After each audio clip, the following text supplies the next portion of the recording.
ଗାଁରେ ସେଇ ଘଣ୍ଟିଟି ଅଜବ ଶବ୍ଦ ପୁଣି ଥରେ ଶୁଣାଗଲା।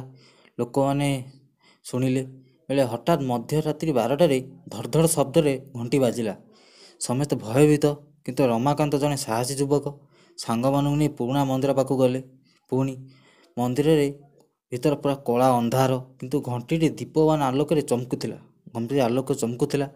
ଘଣ୍ଟି ପାଖରେ ସେମାନେ ଯାଇ ଗଳି ପଡ଼ିଲେ, ଘଣ୍ଟି ତଳେ ଗଳି ପଡ଼ିଲେ। ଘଣ୍ଟି ପାଖରେ ଯାଇ ପହଞ୍ଚିଗଲେ ଓ ଏକ ଛାୟା ଥିଲା। ସେଇ ଛାୟାଟି କହିଲା, ଏଇ ଘଣ୍ଟିର ପ୍ରାଚୀନ ରହସ୍ୟ ଲୁଚିଛି। ଯଦି ଏହାକୁ ମୁକ୍ତି କର, ଗାଁରେ ସମୃଦ୍ଧି ଆସିବ, କିନ୍ତୁ ଭଲ କଲେ ସବୁକିଛି ଶେଷ ହେବ। ଗୋଟେ ଅଜଣା ପୋଥି ସେଠୁ ବାହାରିଲା। ସେହି ସମୟରେ ମାଟି ଭିତରେ ଏକ ପୁରୁଣା ପୁସ୍ତକ ବାହାରିଲା। ପୁସ୍ତକରେ ଲେଖା ଥିଲା ଯେ ଘଣ୍ଟିକୁ କେବଳ ନିର୍ଭୀକ ମଣିଷ ଖୋଲିପାରିବ, କିନ୍ତୁ ଖୋଲିବା ପରେ ଦୁଇଟି ରାସ୍ତା, ସାପରୁ ମୁକ୍ତି କିମ୍ବା ଅନର୍ଥ। ଭୟଙ୍କର ମୁହୂର୍ତ୍ତ ସେ ଟାଇମ୍ରେ ଘଟିଗଲା। ରମାକାନ୍ତ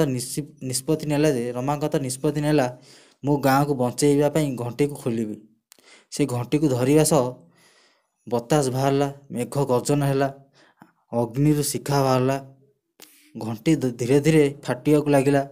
ସେହି ସମୟରେ ଛାୟା ମୂର୍ତ୍ତି ଚିତ୍କାର କଲା, ଥାମ, ତୁମେ ମୁକ୍ତି କରୁଛ କିମ୍ବା ନଷ୍ଟ, ତାହା କେହି ଜାଣେନି। ଘଣ୍ଟି ପୁଣି ଭାବରେ ଖୋଲିଗଲା। ଭିତରୁ ଆଲୋକ ଗୋଲ ବାହାରିଲା ଏବଂ ସେହି ଆଲୋକ ରମାକାନ୍ତକୁ ଘେରି ନେଲା। ଏତିକି ଥିଲା ଷ୍ଟୋରିଟା। ଆର ପାର୍ଟ 3 ବି ଆସିବ, ଆପଣ ନିହାତି ଦେଖିବେ। ଭଲ ଲାଗିଲେ ଲାଇକ୍ ଆଣ୍ଡ ସବସ୍କ୍ରାଇବ୍ କରିବେ।